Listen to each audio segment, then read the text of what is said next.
ما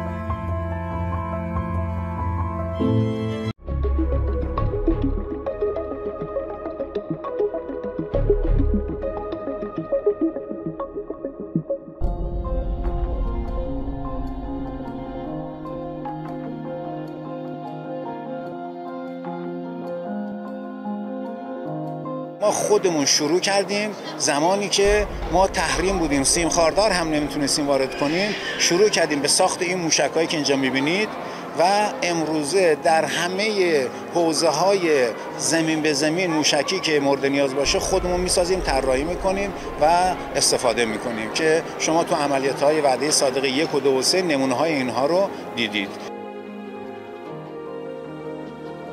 5-6 سال سطح این نمایشگاه از آخرین دستاوردهای تجهیزاتی که در اختیار نیروهای مسلح ماست عقب‌تره.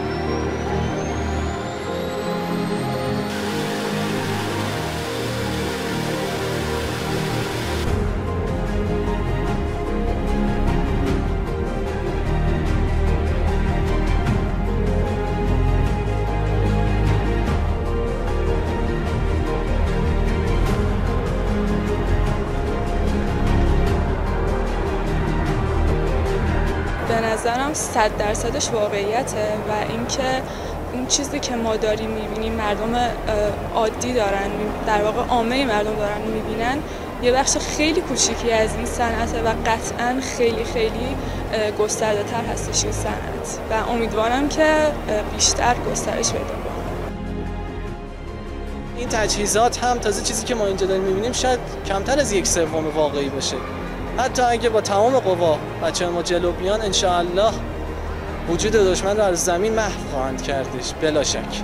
میتونم بگم که بستر خیلی خوبی برای تست بود، تست سامانه‌های هرچند قدیمی تازه، یعنی مثلا اخباری شنیدن که از موشک‌های قدیمی داشتن استفاده می‌کردن به جای اینکه بخوان از خیبر شکن یا سجیل استفاده بکنن. بستر بسیار خوبی بود برای تست و برای توسعه سامانه‌ها.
you.